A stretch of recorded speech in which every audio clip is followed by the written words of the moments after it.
Hi everyone. So I'm going to talk about generalized stochastic block models and how we can use them to estimate network topology. So first, let's start from the beginning. We have networks and we can see them as systems which describe relationships between units, and we call these units nodes, and the relationships we called edges. And as shown in the slide, we normally represent a network as a matrix. This is where rows and columns are your nodes, and the elements of this matrix are edges.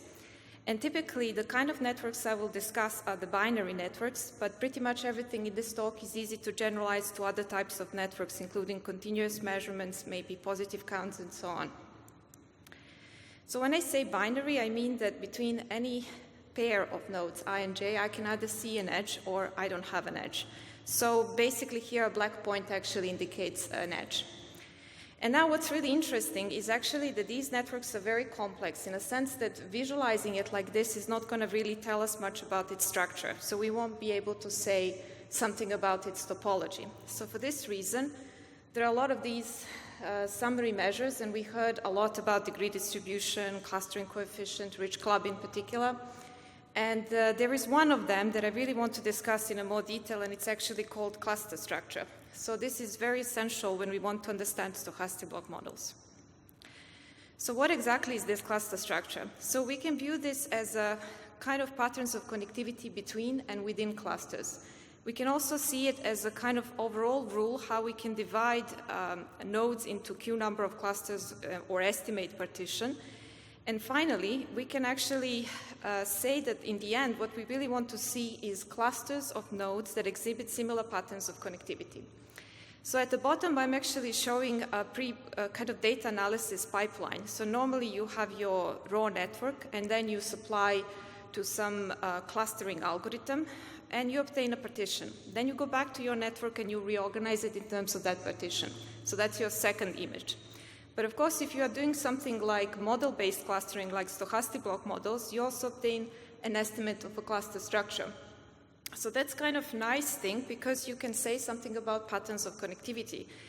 For example, if you observe clusters 1 and 2 on the diagonal of this matrix, you will see that internally they have very high connectivity, but they are separated because of the way they connect to the cluster 3. So that's very different. So cluster 1 is very much connected to cluster 3, while cluster 2 is not.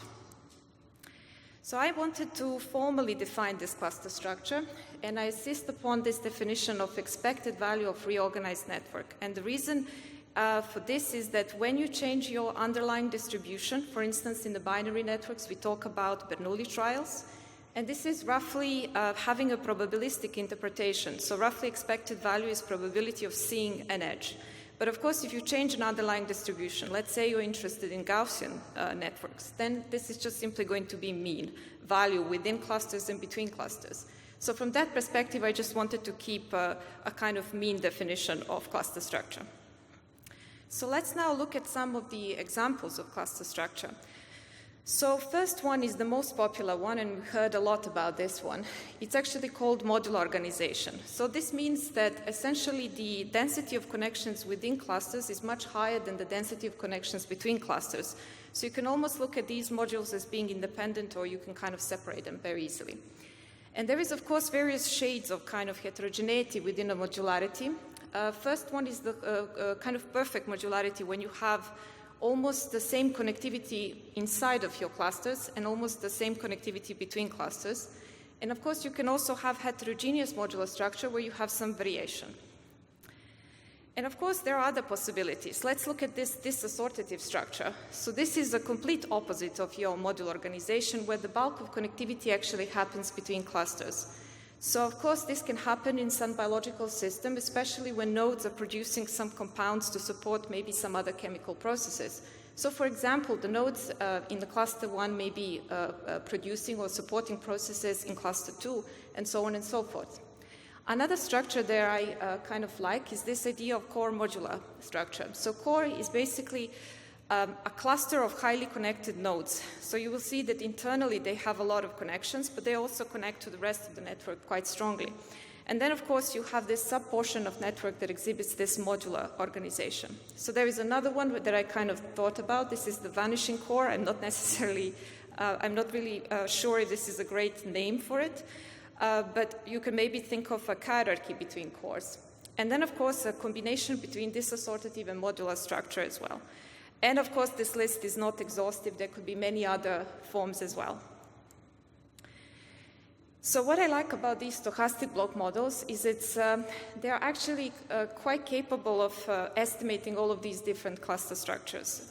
So indeed, the first parameter is indeed called cluster structure. It's called a matrix pi of all of these probabilities. So it would be a 5 by 5 matrix because you have 5 clusters. And so it is specifying exactly probability of seeing an edge within cluster 1 and also between clusters 3 and 1. But of course, that's not the end of the story. In the model, I also need to control the size of each cluster, and this is given by the vector alpha. So this is roughly a probability that a randomly selected node will fall into one of these clusters. So typically, it depends on the size. And you can intuitively think of this as the number of nodes inside of a cluster divided by the total number of nodes. So if you actually multiply by n, this vector, you will get the actual sizes of blocks or clusters. So that's really easy to estimate. What really is difficult is to obtain these cluster labels. So these are actual latent variables, and that's something we also need to work out in the process. And this is a matrix of size n by 5, because I have 5 clusters and n nodes, so it's a very tall matrix, and it's populated by these binary variables. So for example, Z39 is actually specifying a cluster location of node 39. It's located in the first cluster because you have a value 1 on the position of first cluster and all the other is 0. And finally, we also need to estimate optimal number of clusters. So here are some methodological preferences and kind of in order of contribution. So first was this paper of Snijers and Novitsky. So they essentially consider a class of stochastic block models where you also needed to estimate these cluster labels. Prior to that, there was a lot of literature that already had a given partition, so they didn't have to estimate this. So estimation of parameters was, I may say, trivial. But of course, they pointed to some really complex kind of aspects of the algorithm and so on, and they considered, for instance, expected maximization algorithm and some MCMC strategies. And another contribution occurred in 2008, which was this French group of authors, so Daudin and colleagues. They introduced variational approximation as a kind of way to speed up the computational aspects of this model. And then finally, I wanted to show you this paper by Maria Dassau et al. So this is a very, I really enjoyed reading this paper because it's actually about how you can extend stochastic block models to many different biological networks. So for example, they will give you many situations where certain distributions will be appropriate and things like this. So now let us look at some applications of stochastic block models, and the first data set is this C. elegans network. So this is roughly 279 nodes and about 2,000 of these undirected edges. So this is essentially binary network. So now I will show you results of this clustering. So we run fast-Louvain algorithm, spectral algorithm, and we also applied stochastic block model, and we found quite different answers.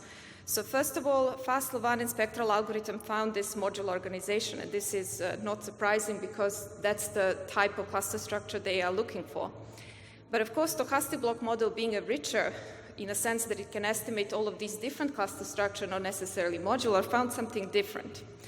And I want to draw your attention to clusters 5 and 6, which are actually very important nodes. These are in charge of locomotion, and they also, in a separate analysis by Emma, she also found this to be corresponding exactly to the Ridge Club.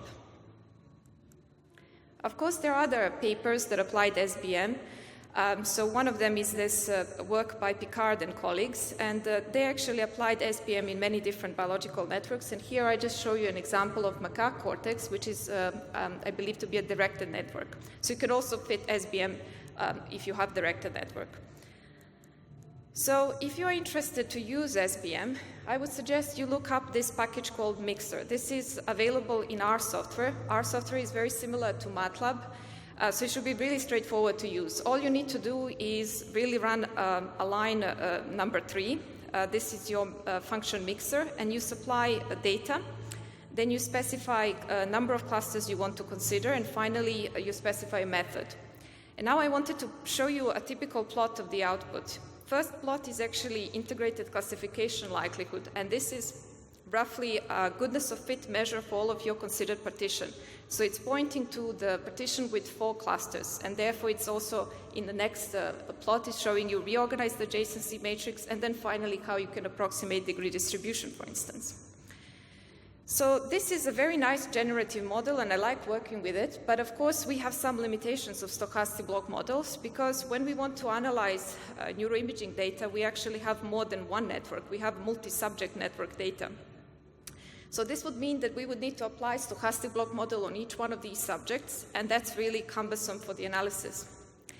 It's also not obvious how we can make comparisons or how we can make inferences, and also we often tend to ignore a very important kind of covariates like age, gender, smoking, and so on. So those will be the current limitations. So what we did is that we defined these 3 extensions of the classical stochastic block model. So don't worry, these are just some simple equations. I will show you some slides that are simple to explain what's going on.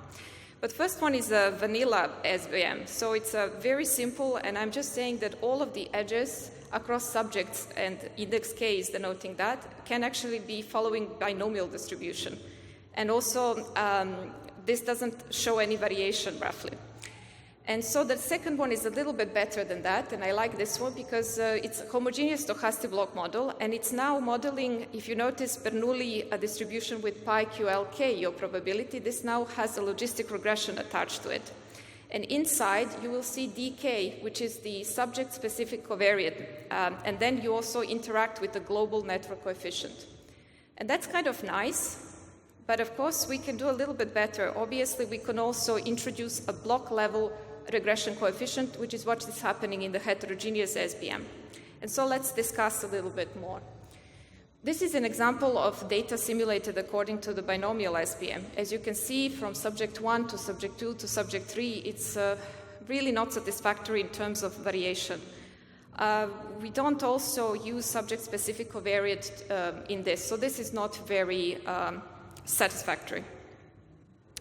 Second example is this homogeneous SBM, when I'm also using information about subject's age. And I set the global network regression coefficient to be negative 0.025. So which means if I'm hopping from subject 1 to subject 2 to subject 3, I see an overall decrease of connectivity, but everywhere in the network. So that's why I call this global regression coefficient. So that's not very... It's kind of okay, but again, not satisfactory, because I can imagine various effects, let's say aging, which I don't necessarily think is going to happen uniformly across the entire brain, but you may have some maybe sections of the brain where you may see an increase of connectivity and somewhere else where you may see a decrease. So from that perspective, I think this heterogeneous SBM is delivering exactly that. So if you now focus on, let's say, cluster 1, and you hop from first subject to second to third, you see a decrease of connectivity, right? But if you consider relationship between cluster 1 and 2, and you hop from the first to the second to the third subject, you see an increase of connectivity. And that is because for each one of these cluster cells, we actually have a regression coefficient. So if you step back, you can see that we can model a lot of cluster structure in a multi-subject framework. First subject is modular. The last one may actually have a disassociative structure. So I think that's a really interesting aspect of this model. So of course, I also, being a stats person myself, I really need to also check my models in simulations. So this is just a simple example where I generated some data, for instance, with 10 subjects, 200 nodes, and 10 clusters, and I kind of used 100 of these Monte Carlo samples for each one of these scenarios. And then in a table, I'm showing you 3 designs for the cluster sizes themselves. As you heard in the educational course, it does matter, like to consider the effect of cluster sizes as well. And so I consider balanced, mildly unbalanced, and unbalanced. Balanced is basically where all cluster sizes are the same, and the unbalanced one is when you have a kind of like a shrinking the last few clusters, so they're very tiny. And then, of course, I also look at the homogeneous modular, heterogeneous modular, and core modular cluster structure. So I also should mention that in this simulation, I also compared stochastic block models, so multi-subject ones, with the Pavlovic and Newman spectral algorithms. And those are implemented according to average of the data across subjects, and also according to the consensus clustering. So you will see a notation -A for average and -C for consensus. And here I'm showing the ability of each one of these methods to estimate optimal number of clusters. So that's a first step. And what you can see is that, for instance, binomial SBM and het SBM are very accurate across all of these scenarios, but there is some problems for average kind of approach with the modular algorithms. You can see, let's say, in unbalanced and homogeneous modular case, there is some variation, and therefore consensus clustering is really needed. And I want to draw your attention to the balanced case and heterogeneous modular cluster structure. And if you look at the Pavlovic, let's say, algorithm with consensus clustering, you see a very strong overestimation on the number of clusters. Of course, this is driven by the setting of the resolution parameter. So now what's really interesting is that if you look at the simulation results in a sense where we are comparing the accuracy between the ground truth partition and the estimated partition, we see a really high performance for modular algorithms. So that was really interesting to me, especially if you look at now the balanced case and heterogeneous modular case. We saw in the previous slide that there was a very strong overestimation on the total number of clusters, and yet we have a very high adjusted rad index score. So I personally was very surprised by this result, but then actually what happens is that you have a single node clusters, and therefore this measure is not really going to be strongly affected by this. So essentially in the partition of the modular algorithms, you had maybe 20 clusters, each one had just one node. So this is something to watch out for. In a simulation too, I also wanted to kind of study if we can use inference. So inference is for me very important because we want to eventually test if there is some difference in the connectivity between, let's say, controls and patients. So I think that's very important. And of course, we wanted to check out whether our classical tests that are available in the kind of framework of logistic regression, whether they are working. So if you all know, classical tests are the likelihood ratio and Wald test, and also permutation is used quite frequently. So here I simulated some simple examples, and I considered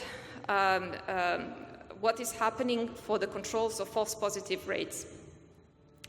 So essentially, you can see that in parametric test with likelihood ratio, there is a very poor control of false positives. So these tests are going to always return a significant kind of result, which is wrong. So that's not an accurate test. And of course, permutation test, it seems to be quite robust, and it's delivering a very good and clean result. So I'm quite happy with this. And another thing I didn't really say to you, I was kind of cheating and withholding this information, is that I also introduced a tiny, tiny random effect in the simulation. So what that did is introduce dependencies within and between clusters for a single subject. So for those reasons, you can see a failure of these parametric tests, and I would strongly recommend the use of permutation test. And this is also what we found in a real data application. So we just wanted to see what is going to happen if we do inference analysis with, let's say, heterogeneous SBM. Here's an example of a fit where we found 21 clusters, and we are doing a comparison between schizophrenic patients and controls. And on the left, you see a result of the likelihood ratio test. And that's exactly the extreme situation I was showing you in the simulations, where you have almost everything is significant. So although that's like a scientific dream that you have a lot of significant results, these are actually, unfortunately, all wrong. And if you actually apply permutation tests, then you see a completely different situation. You just see a few of these differences. So essentially, I just wanted to highlight several points about the SBMs. So first of all, when we look at them, they have a very rich network topology. So we saw that they're able to estimate all kinds of different cluster structures, and they can be easily extend to many different distributions, including Gaussian, Poisson, etc. So that's very simple to do. Of course, there are some disadvantages of the stochastic block model. First of all, they may be slower than alternative methods in a sense that you need to do many of these restarts. And the problem is that the algorithms that are suggested for this type of estimation are all simply guarantee convergence to a local maximum. But really, to guarantee convergence to a global maximum, you need to do several restarts. So what is several? For me, it can be like 1,000 or 10,000. It's really up to you. And it also, you need to have a kind of ICL criterion in order to distinguish between different fits and different partitions. And finally, I just wanted to say that the extension to multi-subject models, particularly heterogeneous SBM, is actually quite nice because it's inheriting this clustering ability of a single subject SBM. It can also use subject-specific information to explain variation in cluster structure, allows for hypothesis testing, and of course there is another weakness, and this is that it assumes fixed cluster labels across subjects. So of course I wanted to kind of take into consideration another version which will solve this problem. And if you're interested in this, I'm showing an implementation of SBM which also models variation in cluster labels, and that's going to be a poster 2530. So I thought this is a bit advanced for this talk. And then finally, for the last implementation, I also work hard to get a toolbox. I call this toolbox Brain. I suppose I ran out of imagination, but this is a brain regression analysis in new networks. This is currently under development, so any suggestions will be greatly appreciated. So that's all I have to say for this. Thanks.